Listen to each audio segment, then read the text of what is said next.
इस वीडियो में आप एक ऐसी बात जानने जा रहे हैं जिस पर आपने कभी गौर नहीं किया होगा। अगर आप इस पर गौर करेंगे तब आपको पता चलेगा कि ये ज़िंदगी कितनी खूबसूरत है और बनाने वाले ने इस ज़िंदगी को कितना खूबसूरत बनाया है। जब से इंसान इस पृथ्वी पर आया है, इंसान ने कई तरह की तकनीक विकसित की हैं। आज हम रिमोट पर चंद्रयान को चला सकते हैं। वो कितने कदम चलेगा, कौन सी दिशा में चलेगा, ऐसी तमाम चीज़ें। कोरोना जैसी महामारी आई, हमने उस पर भी जीत हासिल कर ली।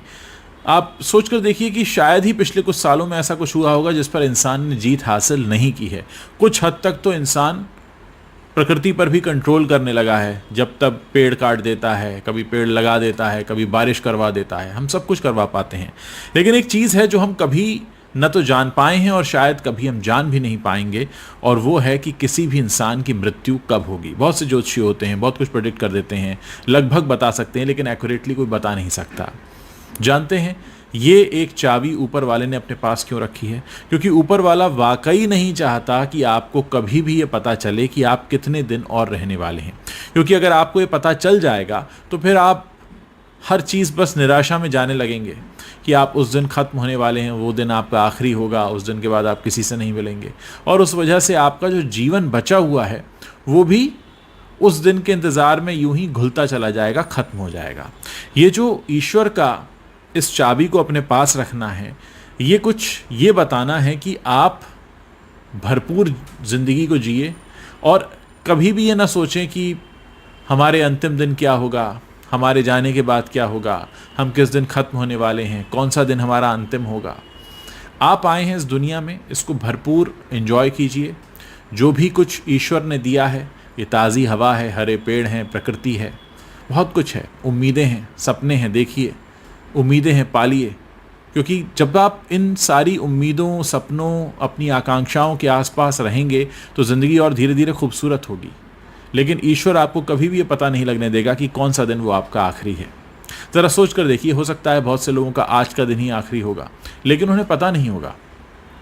वो अपने दिन को एक सामान्य तरीके से शुरू करेंगे और एक दिन वो जीवन छिन जाएगा।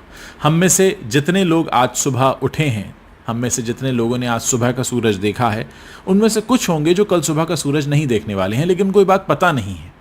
ज़िंदगी की सबसे बड़ी खूबसूरती यही है, और ज़िंदगी आपको ये कहना चाहती है कि आप अपने हर दिन को भरपूर जीना सीखिए, अपने सारे सपनों को, अरमानों को, उम्मीदों को पूरा करना सीखिए, क्योंकि आप नहीं जानते कि कौन सा दिन आखिरी होगा। और शायद यही ज़िंदगी की सबसे खूबसूरत बात है कि हम कभी भी ये जान नहीं पाते हैं कि हमारा कौन सा दिन आखिरी होगा। अगर हमें ये पता लग जाए कि कौन सा दिन आखिरी है तो हम फिर से प्लान कर लेंगे, क्योंकि इंसान तो चाहता है ना हर चीज़ को अपने कंट्रोल में रखना, लेकिन ईश्वर ने ये कंट्रोल कभी दिया नहीं। न जाने वाले को रोका जा सका है, और ना ही जो जाने वाला नहीं है उसे आप भेज सकते हैं।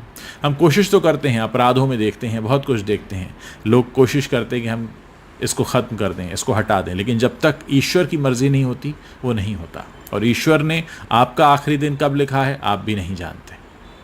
जैसा मैंने कहा कि आज का सूरज जितने लोगों ने देखा है, उनमें से कुछ कम होंगे जो कल का सूरज देखेंगे, यानी उन सब के लिए आज का दिन आखिरी है, और कल जो आने वाला दिन है वो कुछ और लोगों के लिए आखिरी दिन होगा। तो ये सारी बातों पर जब आप फोकस करते हैं तो आपको एक जवाब निकल कर आता है कि जितना समय आपको मिला है उसमें भरपूर ज़िंदगी जीना सीखिए। आप नहीं जानते ये जीवन कब छिन जाएगा। ईश्वर आपको कभी पता भी नहीं लगने देगा, क्योंकि ईश्वर के इस खेल में ईश्वर की चलती है। वो आपको यहाँ भेजता है, आप अपना काम कीजिए, फोकस्ड रहिए, जिन चीज़ों में आनंद मिलता है वो कीजिए, बिना किसी को तकलीफ़ पहुँचाए, क्योंकि किसी एक दिन डोर खिंच जाएगी और आप यहाँ से किसी दूसरी दुनिया में चले जाएंगे। फिर हो सकता है मृत्यु के बाद, पता नहीं मुझे, अफसोस होता है, नहीं होता है, लेकिन हाँ दिल में कुछ कसक तो रह जाएगी कि हमने ये नहीं किया, वो नहीं किया। तो बेहतर तरीका किसी ने यही कहा है कि अपने हर दिन को आखिरी दिन मानकर जीना सीखिए, कि आज अगर आखिरी दिन होगा तो आप उसको कैसे जिएंगे। अपने ऊपर किसी का कर्जा मत रखिए। कर्जे का मतलब सिर्फ रुपए पैसे का कर्ज नहीं है, और भी कई तरह के कर्ज होते हैं हमारे ऊपर। कुछ भी मत रखिए। अपने मन को एकदम प्रसन्न रखिए, खुला रखिए, बहाव में जीना सीखिए, जैसे ज़िंदगी एक बहाव है और आप उसमें बह रहे हैं। यहाँ कुछ भी रोकने टोकने की ज़रूरत नहीं है। यहाँ अपने ऊपर ज़्यादा प्रतिबंध लगाने की ज़रूरत नहीं है।